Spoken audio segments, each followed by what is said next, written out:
The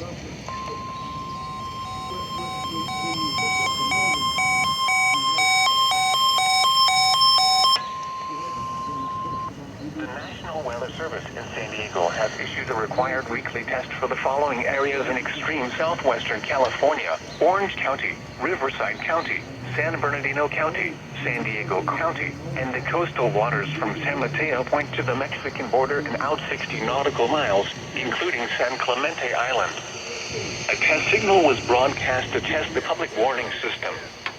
The test is normally conducted between 10 a.m. and noon each Wednesday, weather permitting. The signal was also used to test the activation and emergency readiness of the Skywire network of radio operators.